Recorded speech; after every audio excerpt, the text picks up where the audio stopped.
Oh great, another boring day monitoring primitive species.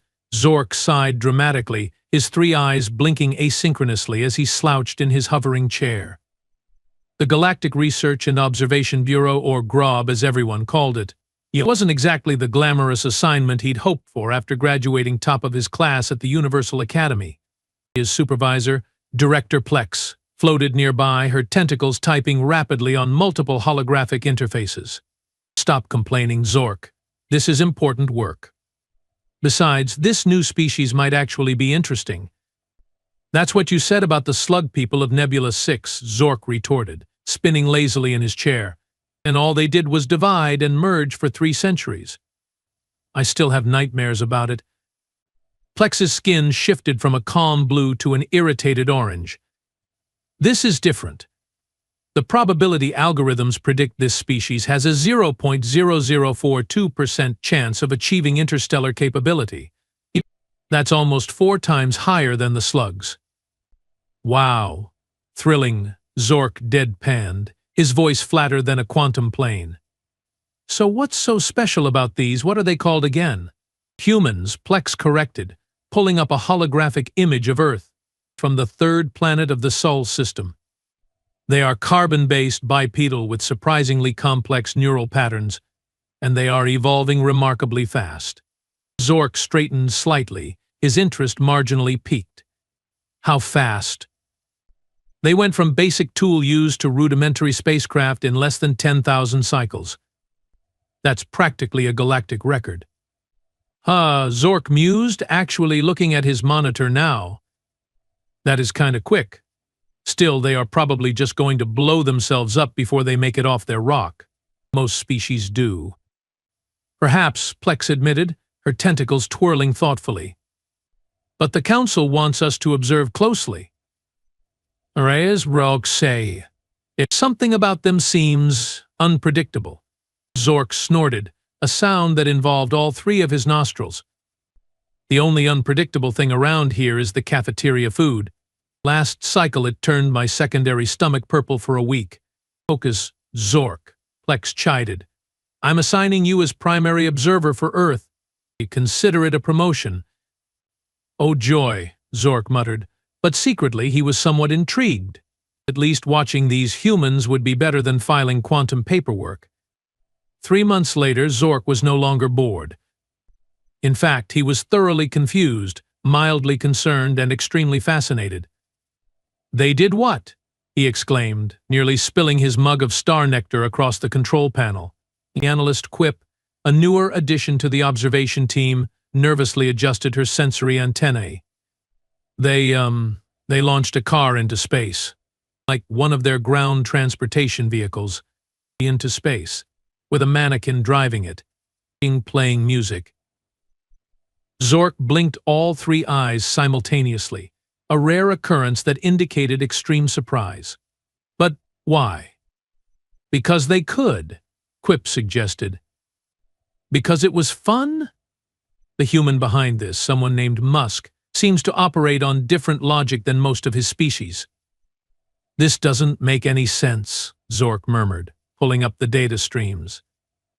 They are in the middle of multiple territorial conflicts, their atmosphere is becoming increasingly toxic, and half their population doesn't have sufficient resources. And they are launching luxury vehicles into space for entertainment. That's humans for you, came the voice of Dr. Lom, the team's xenopsychologist. The elderly alien hobbled into the observation deck, his exoskeleton creaking slightly. I have been studying them for decades, and I still can't predict what they will do next. Zork turned to the venerable scientist. But surely they follow some logical pattern? All sentient species do. Lom barked out a laugh that sounded like gears grinding. Logical? Humans? The same creatures who climb mountains because they are there? Who keep animals that could kill them as pets?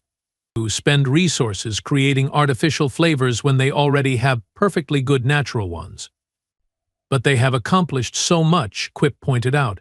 Their rate of technological advancement is increasing exponentially. Precisely why they are so dangerous, Lom muttered. And so fascinating. Zork suddenly sat up straight. Wait, what's happening now? The main observation screen showed unusual activity in what the humans called Switzerland. A massive circular structure was pulsing with energy readings that made the sensors glitch. They are attempting to recreate the conditions of their universe's creation, Lom explained. They call it the Large Hadron Collider. They are? What? Zork's jaw literally dropped to his chest, a normal anatomical function for his species but still dramatic. Are they insane? They barely understand fundamental physics. Yet they are doing it anyway, Lom said with something like admiration. That's what makes them unique, Zork. They don't wait until they fully understand something to experiment with it. Quip looked nervous. Should we intervene?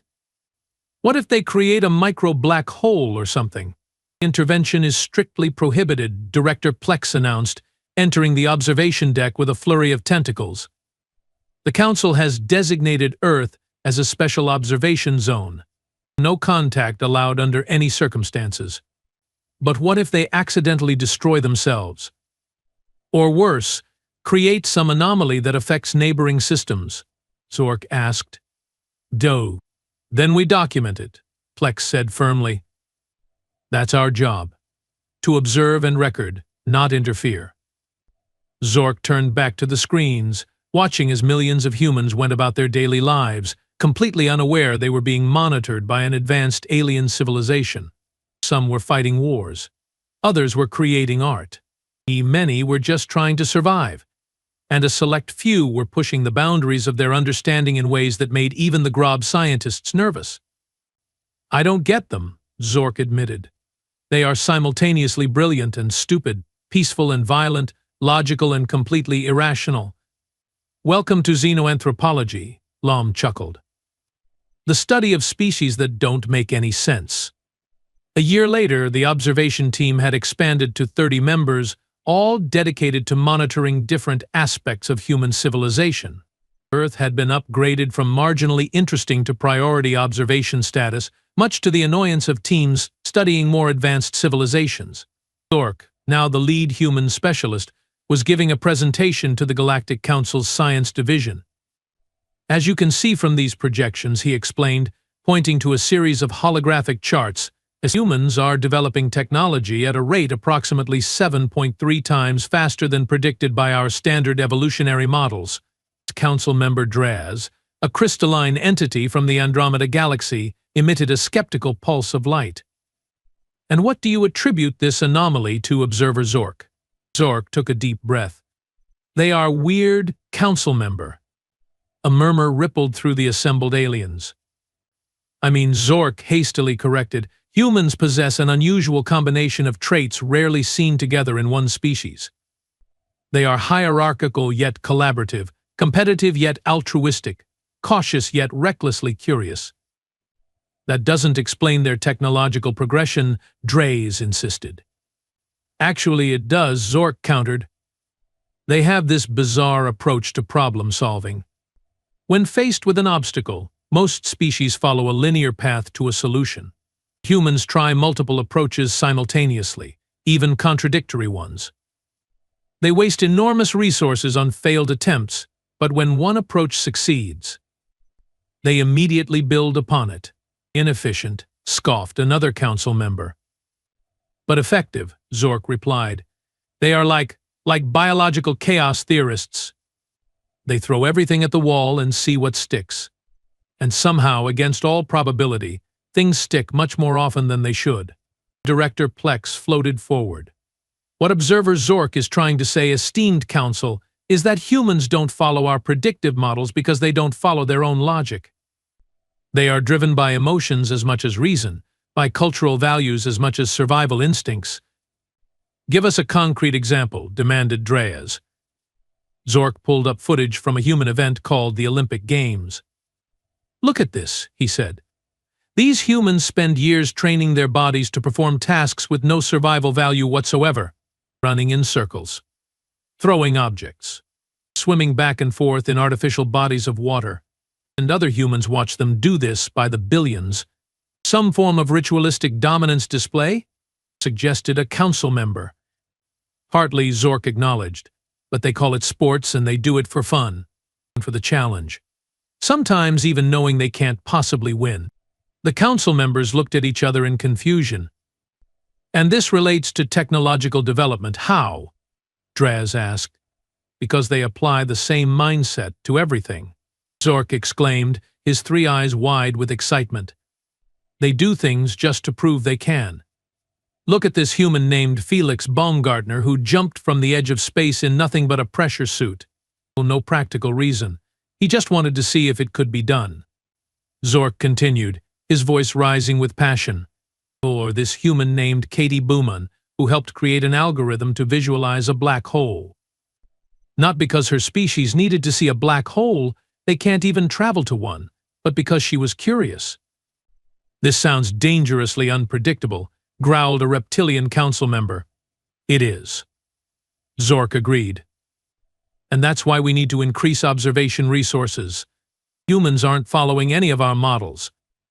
They are developing artificial intelligence while still fighting over ancient belief systems. They are modifying their own genome while half their population can't access basic medical care. And they are planning missions to other planets while theirs is experiencing climate instability. Director Plex interjected smoothly. What Observer Zork means is that humans represent a unique research opportunity. They are a case study in chaotic advancement. The council deliberated among themselves in a series of encrypted telepathic bursts. Then Draz spoke for them all. Very well. We approve increased resources for Earth observation. But the crystalline being pulsed sternly, if humans show any sign of developing technology that could detect our presence or threaten galactic stability, we may need to reevaluate our non-intervention policy. Zork nodded, but as the council meeting adjourned, he couldn't help feeling a twinge of concern. The humans were advancing so rapidly, it seemed inevitable they would eventually notice they were being watched. And if there was one thing he'd learned about humans, it was that they did not react well to being observed without consent. Back at Grob headquarters, analyst Quip rushed up to Zork as soon as he returned from the council meeting. You need to see this, she said urgently, pulling him toward the main observation screen. What now? Did they launch another car into space? Are they trying to blow up their moon for entertainment? Zork asked, only half joking. Worse, Quip replied. They are looking for us. The screen showed a massive radio telescope array in a place called Puerto Rico. Data streams indicated it was sending out signals into deep space. The SETI project, Dr. Lom explained, joining them. Search for extraterrestrial intelligence. They have been doing this for decades, but now they have significantly upgraded their equipment. Are they going to detect us? Zork asked, suddenly alarmed. Not yet, Lom replied. Our cloaking technology is still well beyond their detection capabilities. But the fact that they are looking, that they assume they are not alone. It's unprecedented. Plex finished, floating into the observation deck. Most species at this stage of development are too focused on their own problems to look outward. But not humans, Zork murmured. No, not humans, Lom agreed. They have been imagining and seeking alien life since before they had electricity. It's in their art, their literature, their religions. Zork watched the screen, showing billions of humans going about their lives, most unaware of the vast, ancient galactic community that watched them with growing interest and concern. So what happens now? He asked. Now? Plex's tentacles curved into what passed for a smile in her species. Now we watch and wait. The Earth experiment continues. And if they actually manage to find evidence of alien life? Quip wondered. Dr. Lom let out another gear-grinding laugh. Then, my young friends, things get really interesting. Because if there's one thing I'm certain of after studying humans, it's this: they will not be content just to know we exist. They will want to talk to us, meet us, trade with us, perhaps even join us. Is that even possible? Quip asked. They are so primitive. Zork thought about everything he'd learned about humans over the past year, their contradictions, their creativity, their inexplicable combination of self-destruction and boundless optimism. I don't know, he said finally. But I have a feeling we are going to find out sooner than the council thinks. On the screen, a young human child looked up at the night sky, pointing at the stars with wonder in her eyes, completely unaware that among those distant pinpricks of light, someone was pointing back. Director Plex made a notation in the official observation log, Earth status update, probability of achieving interstellar capability within the next century now calculated at 1.2%. Recommend continued observation and preparation for potential future contact protocols. The Earth experiment was just beginning to get interesting. 5 years had passed since Zork's presentation to the Galactic Council. 5 years of increasingly frantic observation as humans continued to defy all predictive models. The Grob observation station had expanded into a massive operation, with hundreds of specialists monitoring everything from human social media to their quantum physics experiments. They are doing it again, analyst Quip announced, her antennae quivering with excitement. Another breakthrough that shouldn't be possible for at least a century. Zork, now deputy director of the Earth Observation Division, floated over to her station. What is it this time? Please don't tell me they have discovered faster than light travel. The council would have a collective meltdown. Not quite that bad, Quip replied, but close. They have created a functional quantum computer that operates at room temperature. That's impossible, Zork stated flatly. Their understanding of quantum mechanics is still rudimentary at best. Tell that to Dr. Amara Jackson at MIT, Quip said, displaying the human scientist on screen. A dark-skinned female human with curly hair was giving an interview, gesturing enthusiastically at a device about the size of a human microwave oven. We approached the problem backwards, the human was saying. Instead of forcing quantum states to behave in controlled environments, we designed a system that adapts to natural quantum fluctuations. It's like surfing a wave instead of trying to control the ocean. Dr. Lom hobbled over, his exoskeleton now supported by a hover assist device. Fascinating approach. No other species has tried that. They all attempt to impose order on quantum chaos. But humans, Zork mused, they embrace the chaos. Exactly. Lom exclaimed, his ancient eyes bright with enthusiasm. That's what makes them unique. Most species evolve toward greater order and control. Humans have somehow evolved to thrive in disorder. Plex, now the regional director for the entire Sol system observation, joined the conversation. The council is concerned, very concerned.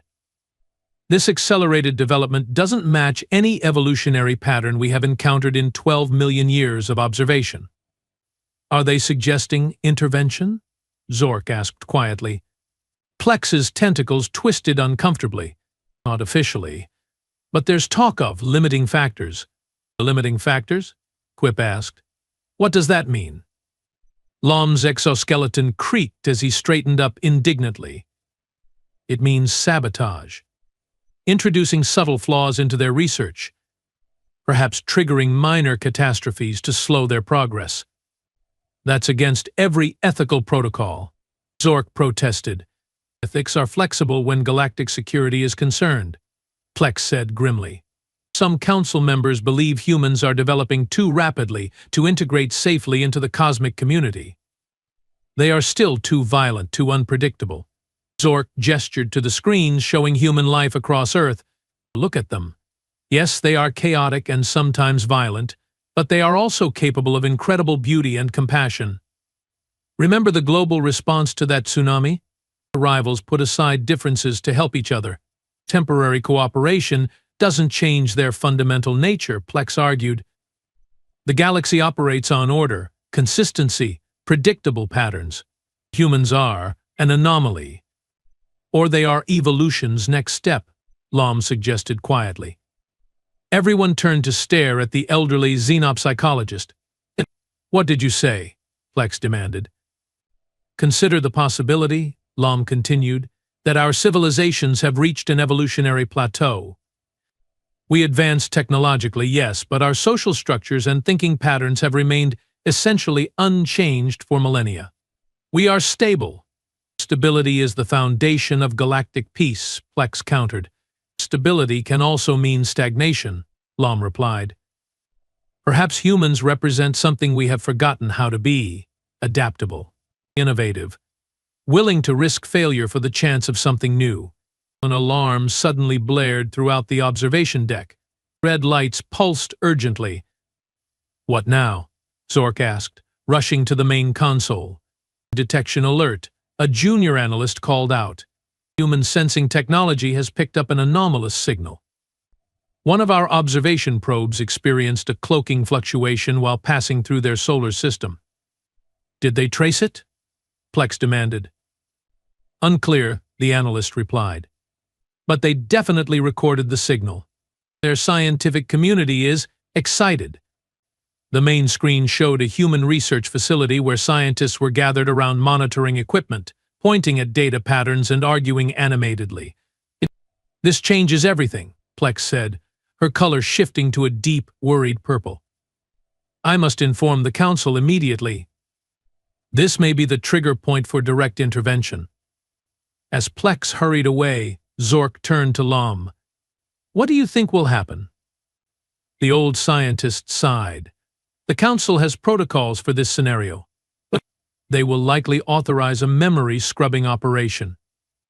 The humans who detected the signal will experience technical failures, data corruption, perhaps even minor accidents to discredit their findings." "That's horrible," Quip whispered. "That's standard procedure," Lom corrected. "We have done it hundreds of times with emerging species. But something tells me it won't work on humans," Zork said, watching the enthusiastic scientists on screen. "They don't give up easily." "No," Lom agreed. "They don't." The next day, observation deck was chaos as dozens of analysts rushed between stations. The council had called an emergency session and rumors were flying faster than light. "Is it true?" Zork asked, finding Quip at her monitoring station. "Are they sending an intervention team?" Quip nodded grimly. "Elite squad from the Diplomatic Security Force. They are already en route. Full memory modification protocols authorized." "This is a mistake," Zork insisted. "If humans detect the intervention, it could confirm their suspicions about extraterrestrial life." "That's why they are bringing the big guns," Quip said. "Commander Ragnar is leading the operation personally." Zork's three eyes widened in shock. "Ragnar? The cleaner of Canis Major? The one who erased an entire civilization's astronomical records because they noticed a galactic patrol ship?" "The very same," Quip confirmed. "The council isn't taking any chances. Look." She pulled up a new feed showing human news broadcasts. The story of the anomalous signal had gone global. Headline after headline speculated about proof of alien life and mysterious signal from beyond. "It's too late for a simple cover-up," Zork realized. "This has captured the human imagination. And if there's one thing I have learned about humans, it's that once they get an idea in their heads, they don't let go." "Which is exactly why the council is escalating," came Plex's voice from behind them. The director looked exhausted, her tentacles drooping. "The intervention has been upgraded from memory modification to technological sabotage." "What does that mean?" Zork demanded. "It means," Plex said heavily, "that Commander Ragnar has been authorized to introduce a computer virus into human networks that will not only erase all data related to the signal, but will also set back their quantum computing research by decades." "That's not intervention, that's warfare?" Zork exclaimed. "The Council considers it necessary for galactic security," Plex replied, though her tone suggested she didn't entirely agree. "The sabotage will appear to be the result of human error. Some programmer will take the blame, research funding will dry up, and humanity's technological progress will return to a manageable trajectory." Dr. Lom, who had been listening silently, suddenly spoke up. "And what if they overcome this setback too?" "What then?" "More aggressive interventions until they are permanently crippled." Plex had no answer. Zork turned back to the screens, watching the humans excitedly discussing possibilities, sharing theories, imagining a universe where they weren't alone. In that moment, he made a decision that would change the course of galactic history. "I can't let this happen," he said quietly. "Zork," Plex warned, "whatever you are thinking, stop. Interfering with Council directives is treason. So is attacking an innocent species," Zork countered. "The founding principles of GROB explicitly state observation without harmful interference." "This is beyond GROB now," Plex said. "This is a Council security matter." "Then the Council has forgotten what we stand for," Zork declared. "I have studied humans for years. Yes, they are chaotic and unpredictable, but they are also brilliant and resilient. They deserve a chance to join the galactic community on their own terms, not as sabotaged shadows of what they could be." "What exactly are you planning to do?" Quip asked, her antennae twitching nervously. Zork looked at the countdown timer showing Commander Rachnar's ship approaching Earth. Something extremely stupid. 3 hours later, Zork sat alone in a small stealth shuttle, approaching Earth's atmosphere. He had used his deputy director clearance to borrow the vessel, claiming a need for close-range observation. By the time anyone realized what he was really doing, it would be too late. "Computer," he said, "prepare landing sequence for coordinates matching the human research facility in." He checked the designation, New Mexico. "Warning," the ship's AI responded. "Direct contact with pre-integration species violates Galactic Code Section 47.3. Recommend immediate mission abort." Override. Authorization Zork Gamma 9. Override accepted. Preparing landing sequence. Cloaking systems engaged. As the ship descended through Earth's atmosphere, Zork reviewed his hastily assembled plan. It was, by any rational standard, insane. He was going to reveal himself to the humans, warn them about the coming sabotage, and hope they could prepare a defense. It would end his career, possibly his freedom, but he couldn't stand by and watch a promising species have their potential crushed because they made the Council nervous. The ship touched down in the desert, a mile from the human research facility. Night had fallen, which would provide some cover, though Zork's three-eyed, blue-skinned appearance would be impossible to disguise as human. Computer ship in standby mode. Maintain cloaking. Taking a deep breath of filtered Earth air, Zork stepped out onto the planet he had studied for years but never expected to visit. The ground felt strange beneath his feet, the gravity slightly stronger than he was used to. The air smelled different through his respirator, wild, varied, alive in a way that sterile space stations never were. He made his way toward the facility, keeping to the shadows. Security was surprisingly light, just a fence, some cameras, and a few guards. Nothing designed to keep out a determined alien with advanced technology. Using a personal cloaking device, Zork slipped past the outer security. Inside, he followed signs to the main research lab, where his monitors had shown the signal was being analyzed. He found it easily enough, a large room filled with computers and equipment, and one human working late, staring intently at screens filled with data. It was the same female human from the news reports, Dr. Amara Jackson. Zork took a deep breath, disabled his cloaking, and spoke in carefully practiced English. "Dr. Jackson, I need to speak with you. Please don't be alarmed." The human spun around, eyes widening in shock as she beheld the three-eyed alien standing in her lab. To her credit, she didn't scream. Instead, after several seconds of stunned silence, she said, "Well, I was right. We are definitely not alone." Zork blinked in surprise at her composure. "You are not afraid?" "Terrified. Actually," she admitted, her voice remarkably steady. "But also incredibly curious. I assume you are connected to the signal we detected?" "Yes, my name is Zork. I'm from the Galactic Research and Observation Bureau. We have been monitoring Earth for centuries." "Monitoring? Like studying us?" A mix of emotions crossed her face, awe, indignation, excitement. "Yes, and I'm breaking every rule by revealing myself to you, but it's urgent. Your discovery of our probe has triggered an intervention protocol.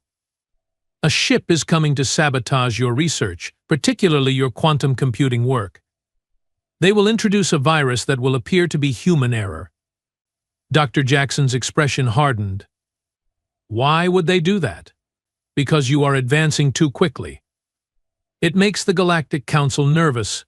Historically, species that develop too rapidly tend to destabilize their regions. So they are going to handicap us? Keep us in our place? Anger flashed in her eyes. Yes, unless you can prepare. I don't have much time. They will realize I'm gone soon, but I can give you information that might help you defend against their attack. For a tense moment, Dr. Jackson studied him. Then she nodded. Tell me everything. 1 month later, on the Grob observation deck, chaos reigned. Director Plex was being questioned by council representatives. Commander Rachnar was bellowing orders, and in the center of it all stood Zork, officially under arrest for treason, but looking remarkably pleased with himself. You realize what you have done? Plex asked him during a brief, private moment. You have changed everything. I know, Zork replied calmly. For the better, I think. On the main screen, Dr. Amara Jackson stood at a podium before the United Nations, not presenting evidence of alien life and the attempted sabotage that had been foiled by their hastily assembled cyber defenses, defenses built using information provided by a friendly extraterrestrial source. More importantly, she was revealing the existence of a vast galactic community and formally requesting diplomatic recognition for Earth. The humans, in typical human fashion, had taken what should have been a catastrophe and turned it into an opportunity. But they are demanding a seat at the council, Commander Rachnar growled, stalking over. The pre-FTL species. It's unprecedented. It's outrageous. It's human, Zork replied with a shrug. The commander glared at him. You will spend centuries in a detention facility for this betrayal. Perhaps, Zork acknowledged. But I suspect the humans might have something to say about that. They seem quite appreciative of friendly aliens. As if on cue, Doctor. Jackson's voice came through the broadcast. We extend an invitation to all peaceful cosmic civilizations for open dialogue and exchange. Earth is ready to join the galactic community. We bring with us our unique perspectives, our creativity, and our boundless determination to explore and understand the universe we share. Dr. Lom hobbled over, chuckling. Did you know they have already formed a galactic relations department? It's been less than a month since first contact. Like I said, Zork grinned, all three eyes bright with amusement. Humans don't waste time. On another screen, human social media was exploding with reactions to the confirmation of alien life. There was fear, yes, but overwhelmingly there was excitement. Curiosity. A desire to reach out. A junior analyst called out, Director. The humans are broadcasting a message on all frequencies. It's an invitation. To us, specifically. Plex's tentacles twisted in confusion. What kind of invitation? They are inviting council representatives to Earth. For the analyst squinted at the message, dinner and discussions. They are calling it a welcome party. Commander Rachnar looked like he might explode. The audacity. They should be terrified. Submissive. Instead, they are acting like they are hosting us? That's humanity for you, Zork said proudly, as if speaking of his own species. They refused to follow the script. In the silence that followed, Dr. Lom spoke the words that everyone was thinking. The Earth experiment is over. The galactic integration phase has begun. And something tells me the universe will never be the same. As Zork was led away by security forces, he caught one last glimpse of the screens showing Earth. Billions of humans looking up at the stars with new awareness, not with fear but with hope and determination, ready to take their chaotic, unpredictable, brilliant place in a universe that had no idea what was coming. The humans had surprised everyone, even him. Good luck, humans, he whispered. Show them what you can do.